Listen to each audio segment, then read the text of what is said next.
Today we are going to talk about a very distinguished subject. This is very unique. It's very special to me. Why are in today's time couples finding it so difficult to find their partners? I think what's happening is the expectations are creating limitations, and that's why it's not happening. I think what you have to do is just find a good human being that feels good to you. Forget about everybody else, but to you. Sometimes, when people have delays in achieving something or something that they really want, and it doesn't happen when they want it, but it happens probably at a later date, or it doesn't happen at all for them. Well, that could also be that idea of wanting and wanting and wanting again, right? Something like nazar, negativity. If you put energy into it, that's when it activates the nazar. If you don't think nazar exists and you don't even give it any thought, then the nazar or negativity can never hurt you.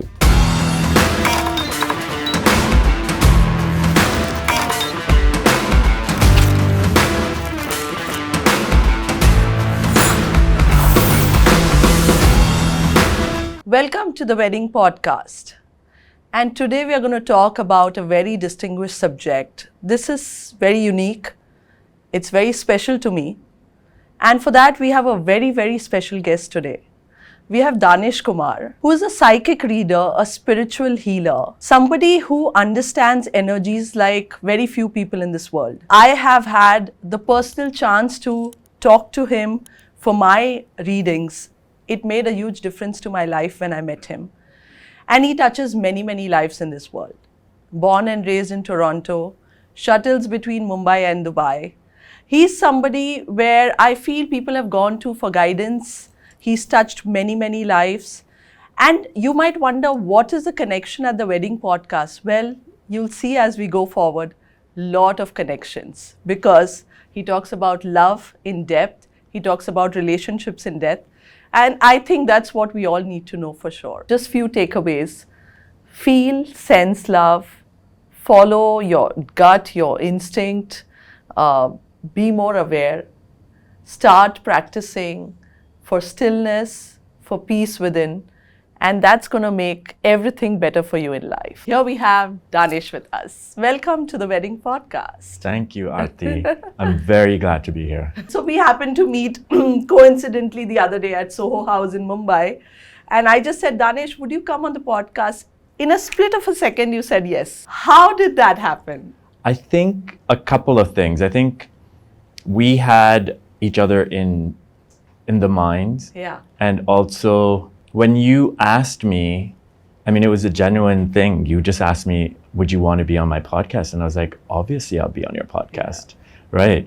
I think I treat you also part of my tribe. So everybody who comes to me is part of my consciousness. So they're part of my daily, they're part of my prayer, they're part of my meditation. So when somebody does ask me for anything, if they ask me a question or if they ask me to be a part of something they're doing, I'm more than happy to be a part of it. That's so lovely. Because I know it's not easy, It's a combination of a few things. Timing, you being available. Correct. You being in the mind frame to do something like that. So that's really, I got lucky and I'm glad we are here talking today. And so, what I'd like to start with, Danesh, is to first understand for our audience, what is psychic healing and how different is it from spiritual healing? Does it have different layers? How does this work? How did it start for you?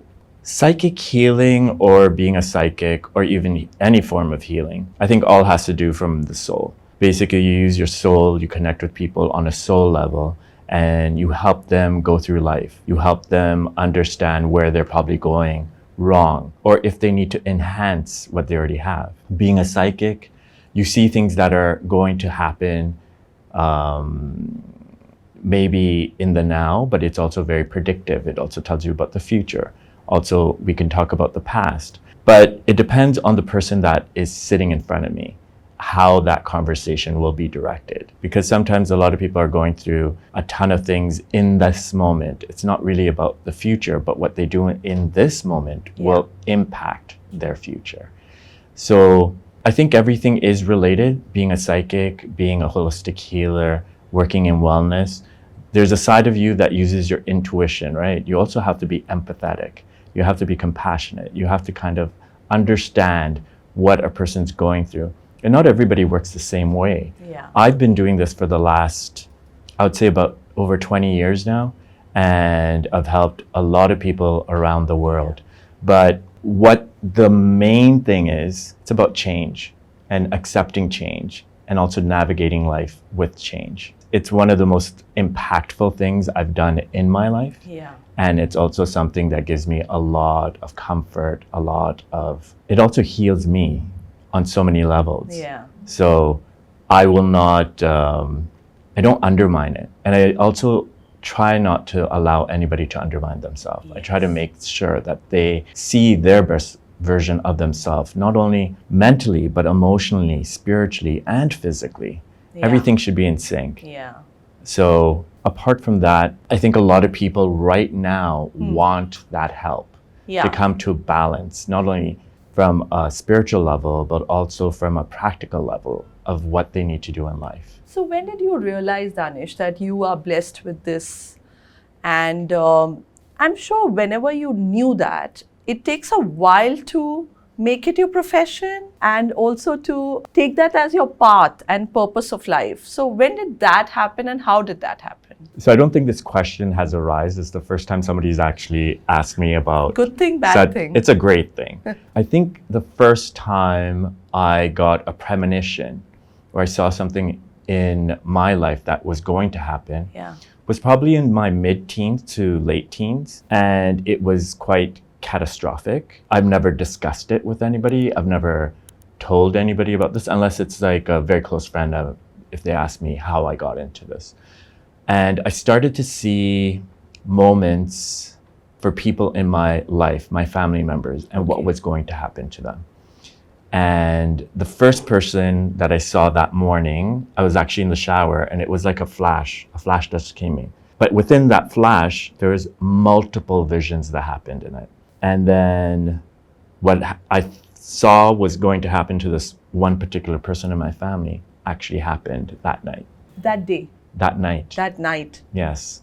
I didn't talk about it. I didn't speak to anybody about it. And actually my whole premonition or getting messages for people and feeling people and being empathetic, I actually didn't start doing it till I was in my late 20s. Till then, I kept everything to myself. It was only when one of my best friends came into my life and they were going through something. It was a job thing. And I spoke to him and I sent him a message and saying, hey, you're going to be in a meeting with this person with this letter, and you're going to be talking about this certain subject matter. Do not take this deal, take another deal, because that will give you more longevity. So an hour, 2 hours pass, nothing happened. And then he messaged me and he says, I need to speak to you right now. Called me up, he said, how do you know I'm first of all having a meeting with this person with this specific letter? And this is the topic we're talking about. I said, I don't know. And that kept on happening with him. Then eventually he started pushing me towards this. And the other thing that happened was that I lost my father. So, Which you knew. Which I knew I was going to lose him. And I did everything religiously possible to make sure that he lived, and he didn't. And his death gave birth to me becoming a healer, because I didn't want anybody else to go through the desperation I went through. So, Oh my God. it's been a journey. It's been over 20 years of just helping people. But within that helping people, I've learned so much. I think everybody has been my guru. They've been my teacher. They've been somebody who has taught me so much. You know, this topic is something which I think we can go into like 2 or maybe 3 episodes. Because I love to understand how this works, you know, and I think most of the people listening to this will want to know. But how does the souls work? I mean, I read somewhere in a book called The Karma by Rusbe Barucha. And he spoke about that some 108 odd souls that come in your life repeatedly as you take rebirth. I mean, I don't know what's the evidence of this, how does this work, but if you can tell me your perspective on souls and rebirth and how does the energy of a soul evolve? with every life? So I think there's a few things. One is that it's very interesting that he's got the specific number, because my number for the amount of souls you meet that have been there in multiple lives for you is there's no limit. You'll keep on bumping into people that you feel familiar with. You've never met them before, but you feel familiar with them. That's your soul saying that, hey, we know this person. Yeah. We know them from before. And then you have a camaraderie, the way you speak to them. Aarti, your and my soul must have met in many lives too, but we wouldn't have been the same entities. We wouldn't have been the same body form. We would have been different. And you could have been a teacher of mine. You could have been a family member of mine. You could have been a lover of mine. You could have been also, I could have been a pet of yours, right? I could have been somebody that you used to buy bread from. It could have been anything. Yeah. But the soul is so interesting that the soul is something that awakens when you're in stillness. It also is when your intuition gets stronger, when you're in stillness. When you're in that place of peace within, your soul speaks to you in so many ways. It speaks to you in feelings, it speaks to you mentally, it speaks to you in drawing information to you and people into you. And then you're like, wow, okay, I didn't think about that, but my soul allowed that person to come into my life to tell me this. I've been intuitive for the longest time, but I needed this friend of mine to come into my life to say, hey, this is part of your purpose. Not that he said it in that way. He just said, you should do readings for people. Yeah. That's it. And then I went on that journey. And my dad's death pushed me to make sure that I understood that there's a lot more to it than just understanding what a person's future is. It's also about making sure how emotionally and mentally a person could be secure and be comforted. So that was very important to incorporate all of these aspects. And when it comes to the soul, you're going to meet so many people in this world. And people keep on chasing after a soulmate, or that was my next question. Or like, oh, you know, we're so connected. I guarantee you are connected. Yeah. But you also don't want to stifle somebody. You also don't want to put that pressure on somebody. And we could have multiple soulmates. We don't only have one soulmate. We don't have one. There's a terminology called twin flame. Yes. That means that somebody burns the same type of love that you burn. That's not necessarily true. You can have multiple people that you love in this world. And once you've loved, right? Even if you break up with the person, that love doesn't change. Yeah. You may not be as close to that person, but you would still hold a place in your soul for the love you had, because your soul attracted that person into your life. Good, bad, ugly. The soul attracts another soul, regardless. That leads me to my next question about deeds and karma. So, I mean, if it was as simple, two souls coming, adding value to each other's life, and just having a great space in each other's soul, but then something falls out at times. People probably, they drift apart. Paths are, kind of diversified for them. And sometimes there's also, I would say, a very, very negative or bad way that it happens in. So is that related to karma, or is that related to, not to karma, but probably not being aware enough in your soul? I mean, it's two things, right? One is karma. A lot of people believe that we've lived many lives and the karma we've done in the past life is what we live right now. My belief is you make your karma in the life you're living in. Okay. Good, bad, ugly, whatever it is, your karma is your karma in this life, what you create in this life. Now, when it comes to somebody that comes into your life, is it a part of your good or bad karma that person comes in? Probably. It is about your good or bad karma that you created in this moment, in this life. It's not about any other life. And then you attract the right person in it. Now, when the person does come into it, this is the second part of your question, is that we as human beings have a lot of ideology of what we think love is, because we've watched all these movies, we read all this book, we've seen other people in love. So we use a different standard when it comes to love.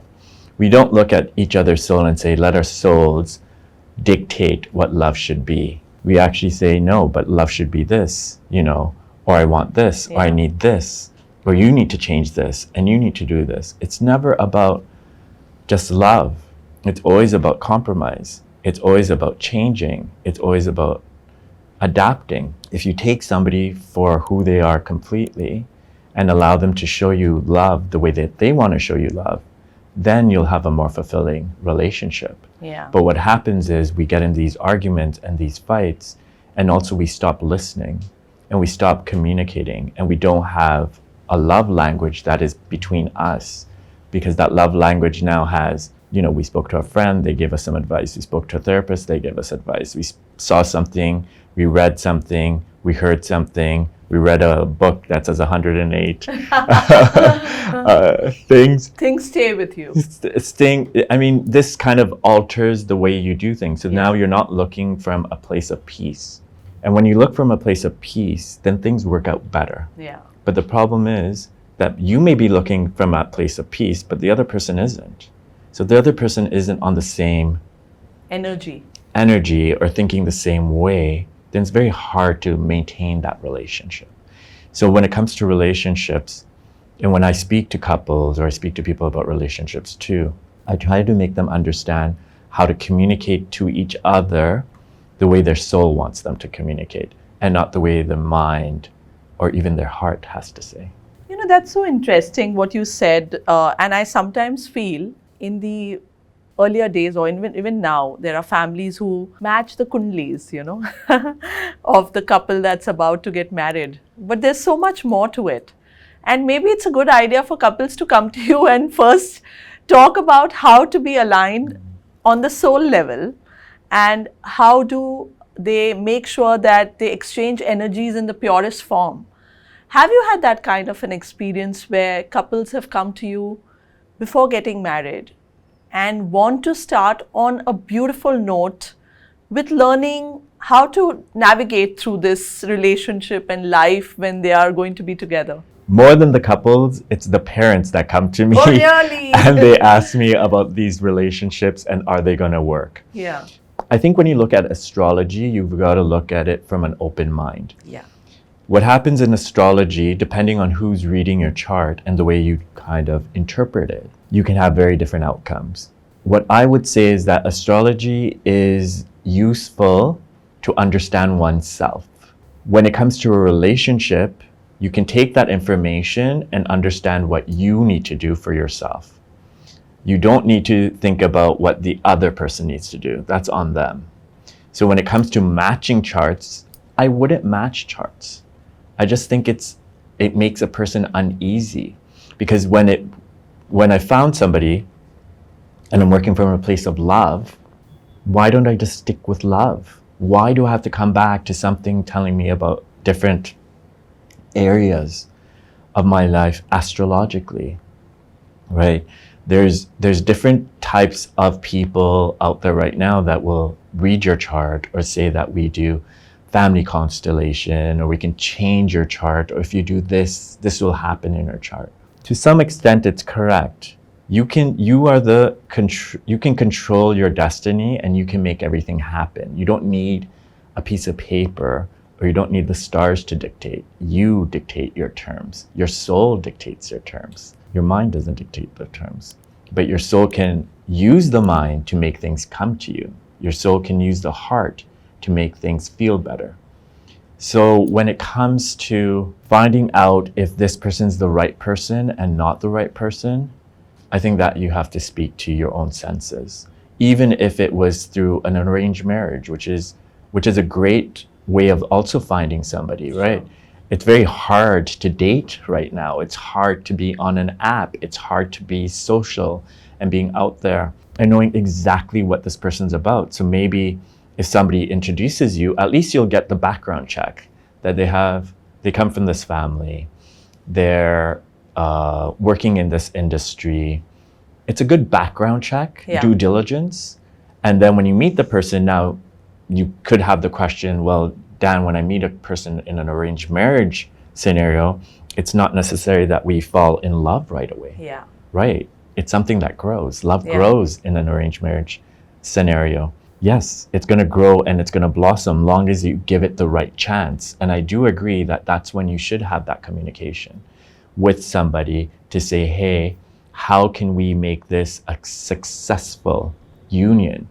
What happens is the parents come, or the masi comes, or the aunt comes, or the sibling comes. Someone will come and ask me these questions for them, and not necessarily that they will come in. And then they'll go back and relay the information.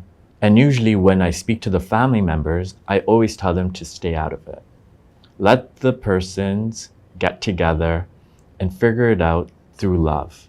And if they need more information about how to do that or how to navigate that, have them come in and meet me. There's no problem. Or have them go see a therapist, or have them speak to a relationship counselor. Or they could also speak to their priest, or they can speak to somebody spiritual. There's no problem with that. It's a great way to get that kind of clarity and guidance. You could also speak to somebody who's like a family member, a trusted family member, who has not a skewed point of view, but maybe an open mind. So that would be a better way of looking at it. But we come from a culture or a country that tradition is the main staple. We follow tradition. So our families have gone through a certain way. We have elders we speak to. It's a collective sometimes to make that decision. And I think it's a great thing to understand everybody's viewpoint, but at the end of the day, that individual has to make that decision. Make a choice for yourself. Take all that information in and then understand it from here. So, interestingly, what you said about every soul, charts out their own destiny. Is that also where manifestation comes in? Like, that's the word where we see all the time on social media about manifestation and manifest this. And today's the day when you can manifest. Your, planets are aligned in this manner and it's the best day to manifest. What's your take on manifestation? The beginning of your question was very interesting, right? To chart out. Yes. To chart out is to manifest. To chart out is to attract. To chart out is to get. Yeah. You can manifest at any moment in your life. You don't need a specific day. You don't need a specific time. But what you could do is that when there's a specific date given to you, there's a lot of energy that everybody else is also putting on at that moment. So it's heightened, but it doesn't necessarily mean that I need to be part of the whole group of people, because what they're thinking and what I'm thinking is different. It's like right now we have this, it just got over, the Kumbh Mela, Mahakumbh Mela, which is a beautiful, energetic place. And I had a bunch of people ask me, Danesh, are you going to the Kumbh Mela? And I said to them that I don't need to go anywhere to cultivate that energy, because I cultivate that energy in my own sacred spaces, not only within myself, but even in my home. And their question was, but when you go to these places, isn't it heightened? Isn't it magical? I said, you are going to feel so amazing going there, going to a temple, going to a mosque, going to a church, going into nature. There's a vibration. So just think about it. 1 million people in one place praying to the same deity or the same energy. There's going to be a huge vibration. Sure. There's going to be a vibrational shift in you. You are going to sense a lot of things. You are going to feel that energy. But why are we only doing it in a specific time? Why can't it just be every day? Why can't it be consistent? Why can't it be about your daily? And that's what has to happen. So when it comes to manifestation, my idea of manifestation also is very different. And I'll give you a couple of techniques of manifestation. But I think if you want to manifest, you also have to be very conscious about the words you use in your everyday. In your narrative. Not only in your narrative, but just in your daily life. When I'm meeting somebody, hi, how are you? Or am I thinking in my head, oh my God, I have to meet this person again. Now, and then you say, hi, hello. Now your mind is saying something else, your gesture is saying something else, your words are saying something, and your energy is saying something else. Now again, you're going against manifesting a good moment. You meet people, you have preconceived notions. You go out, the weather's not good. You might be like, oh my God, it's so polluted. There's rain. How do I get there? All of these little things, these little nuances, the way you speak, the way you think, the way you feel, plays on manifestation all the time. That's why, and it's not about being positive, it's not about being negative. It's just saying, let's be in a place of stillness. What needs to get attracted will come to us. The universe, God, your soul knows exactly what you want. But if you're in a place of this peace within yourself, you'll attract it a lot quicker. And now if you want to ask for something, if you wished upon something, think about it once and never think about it again. Really? Then just be open to receiving. Yeah. Why keep on thinking about it? If you keep on thinking about it, I'll give you an analogy. It's like a seed. If the seed is love or marriage, and you plant the seed, and then I walk around and I'm talking to Aarti. Aarti asks me, how are you doing? Oh, are you seeing anybody? No, it's really difficult. I haven't seen anybody. I wish I can see somebody. I wish I can meet somebody. That same seed I take out and plant it again. Next morning, I wake up, I pray, God, make me find somebody that I can love and get married to. Again, you take that same seed out and plant it again. Every time you ask, think, talk about it, you plant that seed again. So when does that seed become something or blossom or bloom or become love? It doesn't. Well, that's such a beautiful analogy. I also wanted to know, Dan, that soul healing, everybody talks about healing their soul. When does the soul know that it needs healing? When does one approach this with a spiritual leader, a guide, a psychic, and what's the path? How does one know where do I go for this? Don't think the soul is what gets healed. It's your heart, it's your mind, Okay. it's your spirit that gets healed. Okay. The soul is the soul. It doesn't have It doesn't good, need bad, healing. ugly. It doesn't need healing. It's just your soul, right? Yeah. It's come down to experience. Your soul wants to experience this life. Everything that happens in this life, the soul comes to experience. When it comes to healing, or the idea of healing, it's more about you healing maybe your vibration, the way you're thinking, the way you're feeling. That's what's healing. So when you're saying that I'm doing a soul healing, I don't think the soul will allow you to heal it. The soul will allow you to vibrate at a level that's in sync with the soul. Ah. And At a physical level. at a physical, spiritual, and mental level. Yeah. That you're in sync with the soul. Because the soul's energy is, just think about the soul as a bright light. And it's just that bright light. It's us that dims it around with our thoughts, with everything. So that cloud happens. How do I clear this area so I can sense the light and be one with the light? That's what we're doing. So I think the terminology of soul healing, I don't think anybody can heal somebody's soul. So it's a wrong terminology. It's the wrong terminology. It's also that we have many things. I think it's great that we have these different aspects of astrology and healing and tarot card reading and angel card reading. And we have all these different mediums that we could go to help us.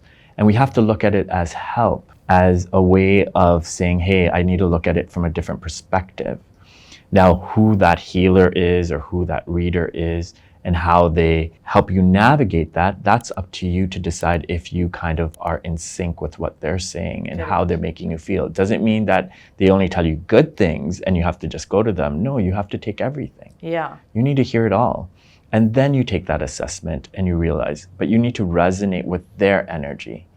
And your soul will know if you're sitting with the right energy. So it works differently for different people. It works differently for different people, but when it comes to I'm going to heal your soul, I don't think the soul needs healing. Yeah. The soul has come down to do a specific job, and that's to learn. That's what the soul's come down from.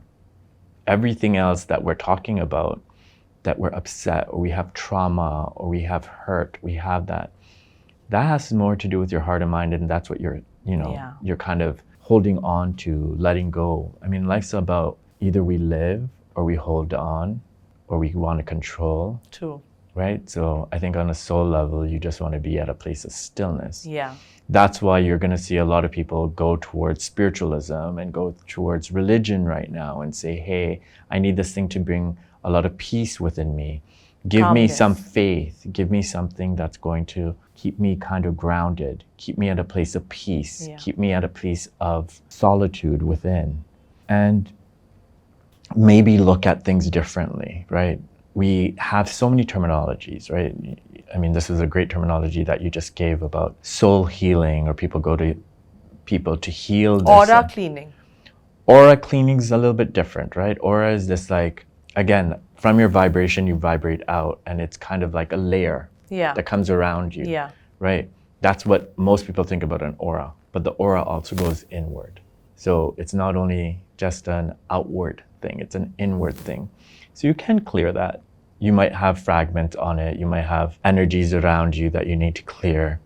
Like, for me, I do a lot of cleansing work with myself, which is very basic. I take a sea salt shower every day. I add a little sea salt to the body wash when I'm using it and take a shower. I do that. I light a candle every day because the candle represents my light, this inner light, my soul light. It also represents Lakshmi, the goddess of wealth, the goddess of union also, but it also just represents you being at a emotionally wealthy place, spiritually a wealthy place. It's the same thing, right? When we talk about wealth, it's not necessarily just financial. I agree. And it's not about gains. Of knowledge. It could be wealth of anything.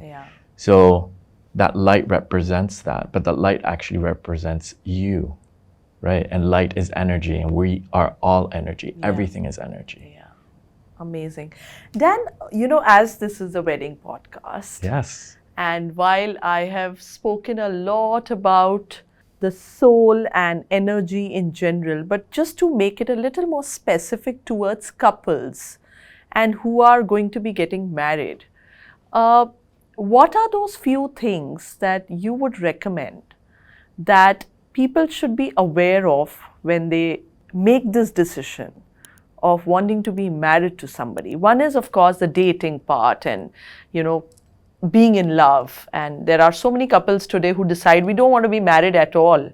But, but marriage is a totally different thing. And what is that one should be aware of at the soul level that you would like to tell them? Well, marriage is a union, right? Yeah. You're uniting not only yourselves, but you're also uniting families. You're uniting energies.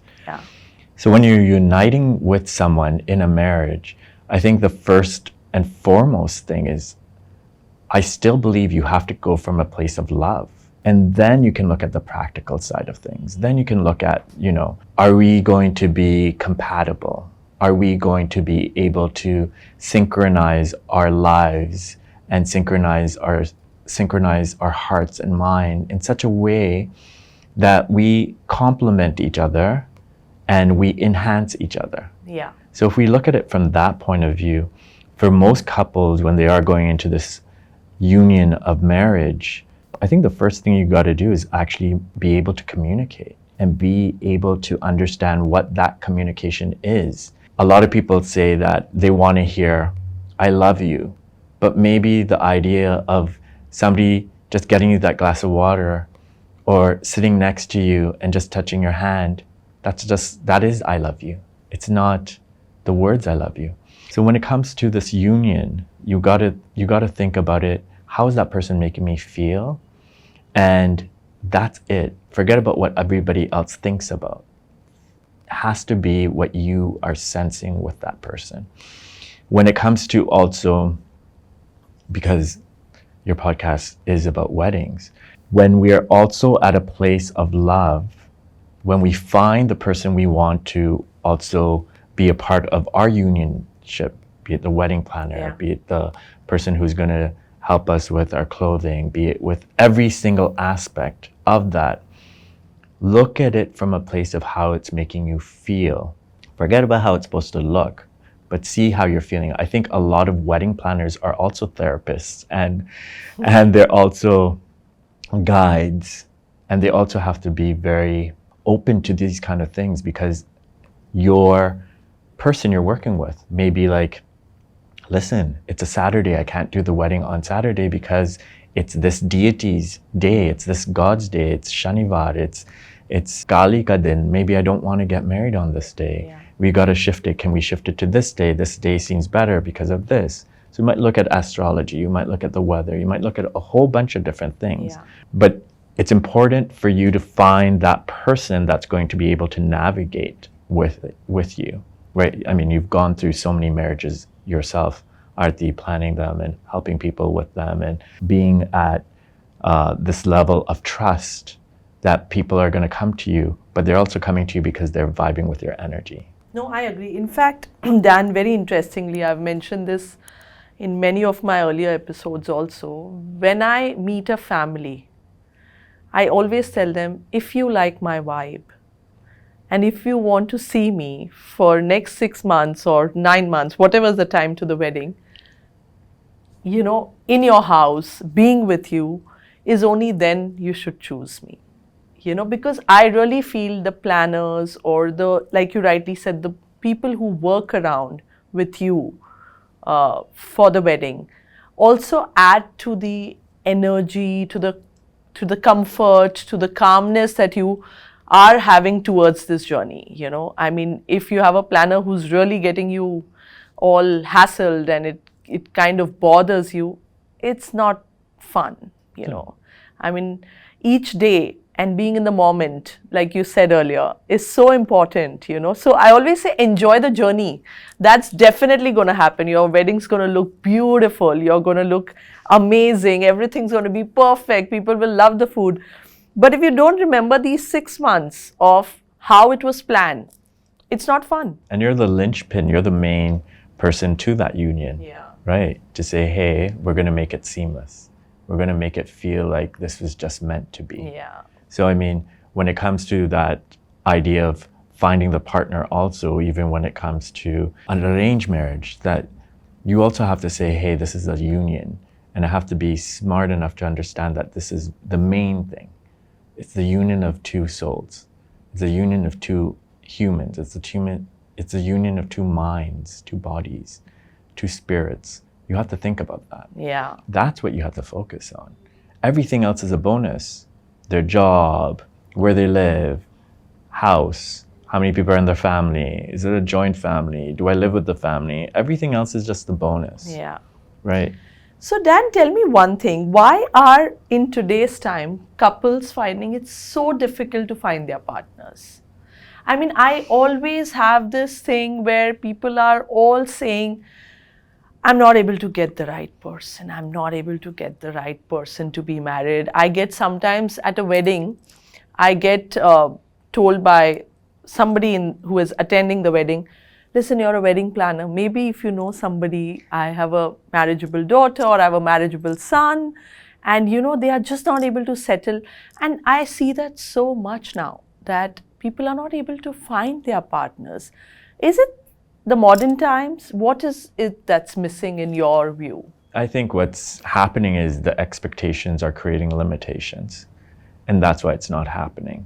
The other thing is that we have a lot of voices around us, right? When you're single, every other person's like, you should get married, why aren't you married? You need to have kids, you need to have this, you need. And that's a problem.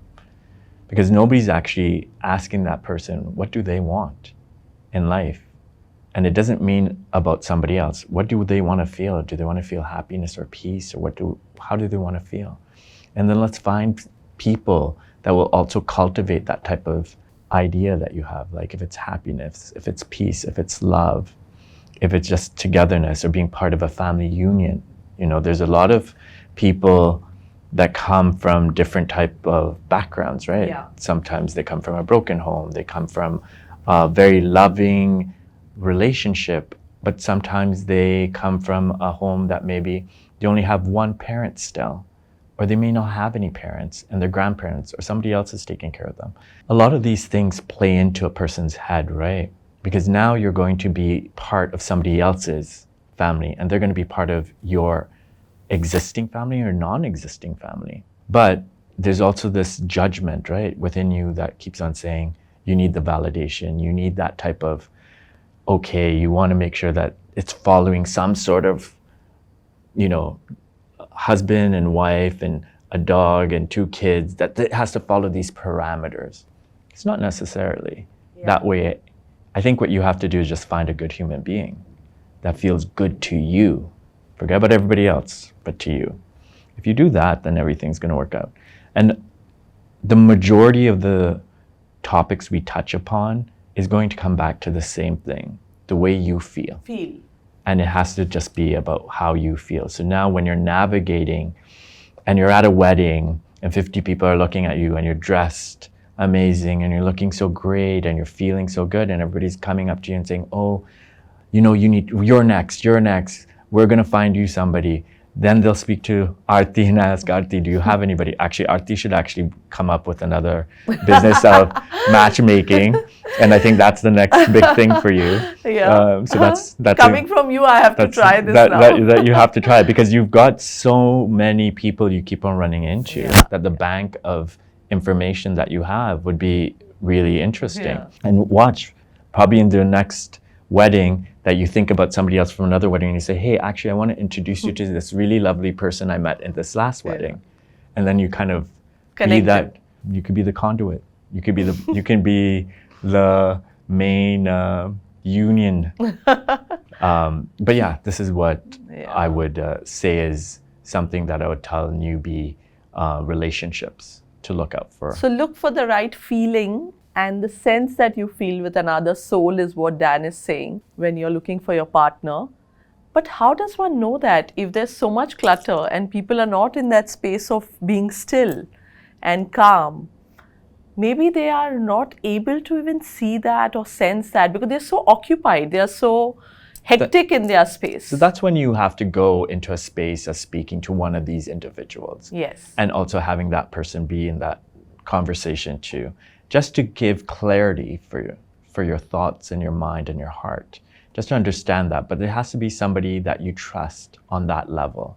It can't be somebody that's going to be, it could be a brand new person, but you have to vet that person. You have to kind of do your due diligence. You have to speak to them, understand who that person is. And then you can introduce your partner or the potential person. The other thing is, most people think we only go for therapy or go speak to one of these people when we're in a problem. No, you don't only go speak to these people when you're in a problem. It's a regular guidance. It's a regular guidance, and it doesn't mean that you're broken. It just means that you want that little extra assistance to give you the right way to make a decision. Yeah. And once you get that information, it's great. The other thing is, you could get a therapist that sits there and they may not like the energy of your partner, or they may not like your energy, and you have a very uneasy session with that person. So you have to find somebody who's going to be very neutral and come from a place of understanding and being able to communicate the way that you want them to communicate to you. Yeah. Good, bad, ugly, they're just going to tell you whatever they have to say. Dan, you've had any experiences where somebody's come to you for consultation, but that energy didn't work for you? And what do you do in a situation like that? And, I know there's a bigger purpose and, but at the end of the day, you have your own energy and soul. And how do you feel connected to everybody you meet? So not sometimes, I think it was once or twice this has happened, where a person came in and let's just say their energy was very different. And I told the person, listen, I'm going to tell you stuff, but do you want to hear the stuff? They're like, yeah, I want to hear what you have to say. And I told them, and then I gave them my viewpoint. And then I said, are you satisfied with what I said? Yeah, I just wanted to test you to see what you know. And so they probably knew their own energy. No, they knew what they've done, but they've done stuff that was very, very wrong and very bad. There's been times that someone's energy might be a little off. In that moment, I try to help, maybe not in words, but maybe in energy, to just clear their energy. Just by looking at them, I can do that without going through them lying down and playing music and anything. Just by looking at them, I could just clear that energy. So I think that whatever is out there protects me and doesn't allow certain people to come to me. There have been people for years that haven't been able to get an appointment with me. Something will happen. They'll end up having a meeting. I might not be in town, whatever it is. But there's always something that's happening. And they still haven't met me. So that also, does that mean that sometimes detours, delays should be looking from a different light? I mean, I there think could detours. be something that it's protecting you from something bigger, as they say. Sometimes, when people have delays in achieving something or something that they really want, and it doesn't happen when they want it, but it happens probably at a later date, or it doesn't happen at all for them. Well, that could also be that idea of wanting and wanting and wanting again, Yeah. right? Creates the delay. I think that most people get insecure and get a lot of anxiety around these times when it comes to a desire or if they want a monumental thing to happen for them. It's that overthought, it's that over speaking, over analyzing that creates the problem. It's not really that, it's not the energy of that time, but it's more about what you're putting out there. Yes, there are certain times, right, that this is a very lucky period for Yeah. me, or this is a period that I want to be in a more transformative cycle. That's your decision to make that.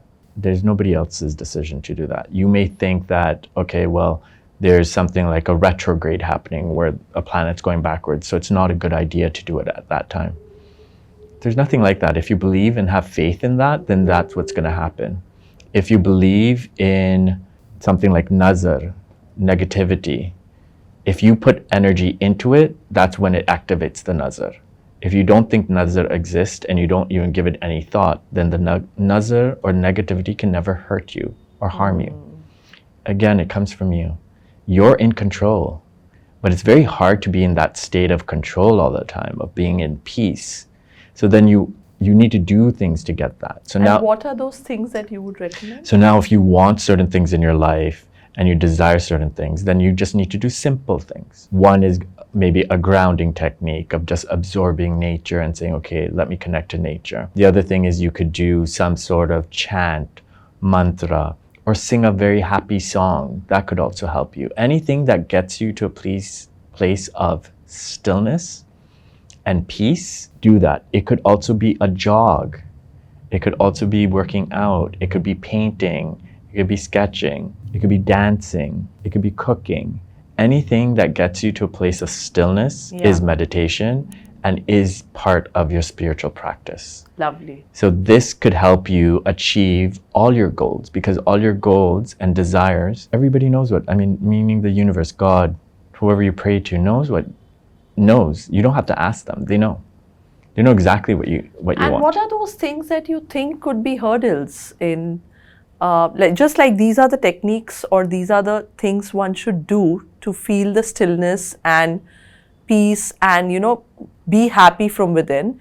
What are those few things that one should try and avoid? Like, for that matter, people say that a lot of alcohol, probably doesn't help you in, I don't know if it's true or no. You're laughing. Why?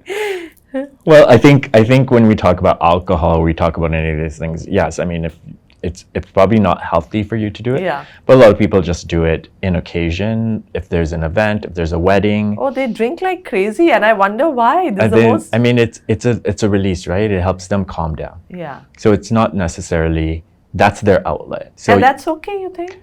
So I would say it's the overthinking, overanalyzing, and overwanting that creates the delays and creates the problems. So what, again, you should do is not do any of those things.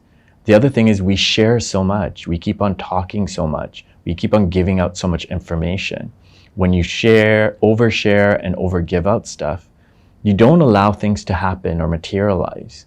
So I'll give you an example. I call mom and tell mom, oh my God, mom, I just met the most amazing person and I think this is the one.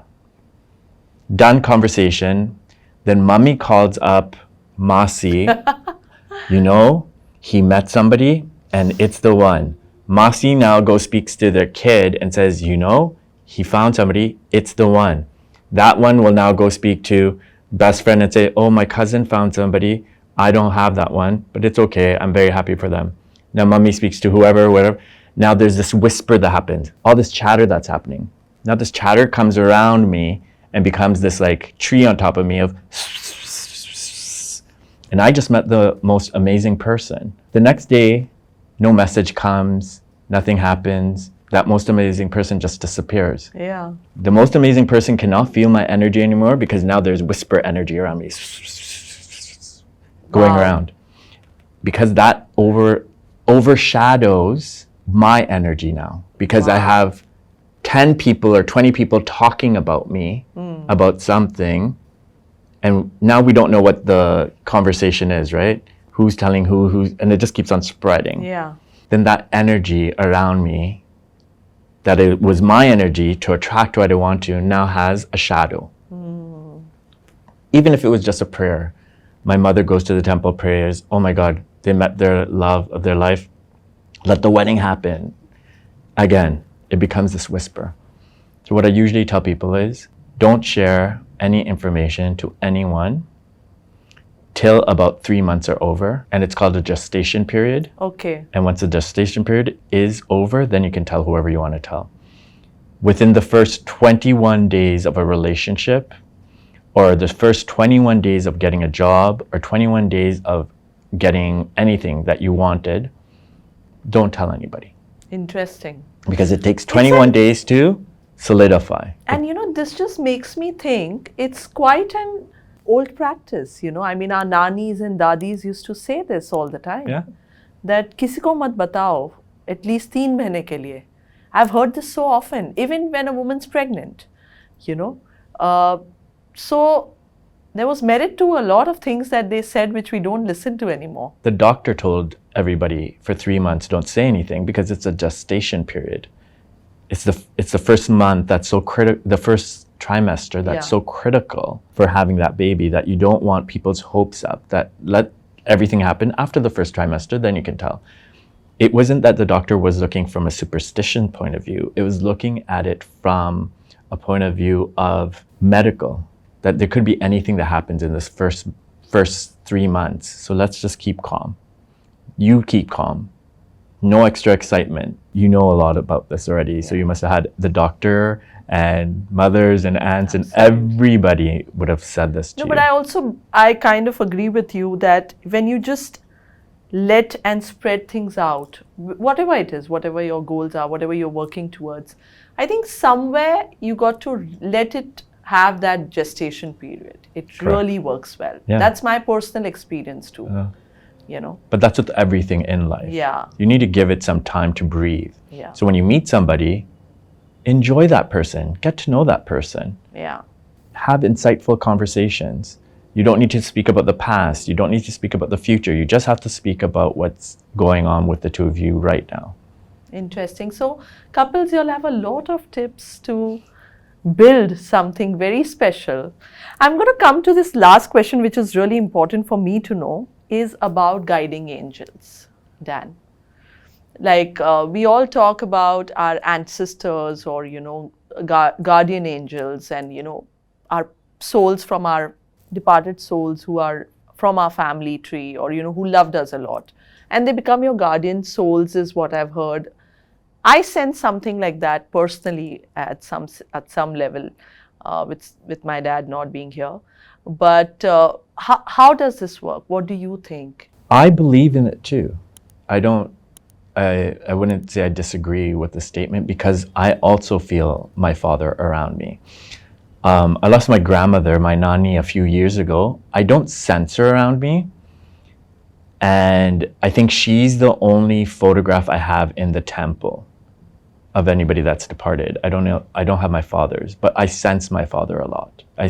I can smell him at times.